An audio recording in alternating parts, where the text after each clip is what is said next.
আসসালামু আলাইকুম স্যার। আমি ভুদা উপজেলার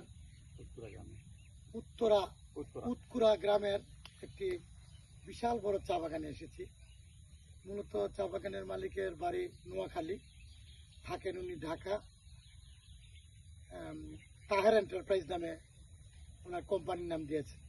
প্রায় 28 বিঘা চা বাগানগুলা করছেন উনি।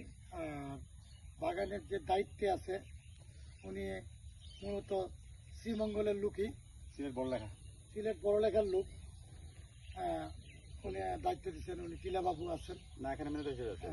টিলাবাবু প্লাস ম্যানেজার হিসেবে আছেন উনি। তো উনি কিছুদিনের ভিত্তি পাতা কাটবেন, পাতা কাটার বয়স যদিও হয়ে গেছে, তারপরে উনি পাতা চয়ন করতেছেন না। আমি বলতেছি যে আগামীকাল কাটার জন্য। তো ওনার মালিক আসবে, এমডি সাহেব আসবে, আজকে আসলে কথা বললে কাটবে। প্রায় 28 বিঘা চা বাগানের চা পাতা বিভিন্ন জায়গায় দেন। আমরা খবর সূত্রে আসছি এখানে, হয়তো আমাদের সাথে কথা হলে আমাদেরকে আগামী কিছুদিনের ভিতরে এই বাগানের চা পাতা আমাদেরকে সরবরাহ করিবেন।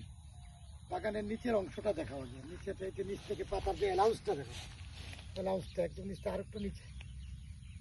পাতা মোটামুটি ঠিক আছে। বাগানের বয়স এবারে যে কোনো 6 বছর, 7 বছর, 8 বছর, এইভাবে বিভিন্ন সেকশন ওয়াইজ বয়স আছে। এটা আজকে আমাদের ভিজিটের দ্বিতীয় ভিজিট 28 বিঘার চা বাগানের। আসসালামু আলাইকুম।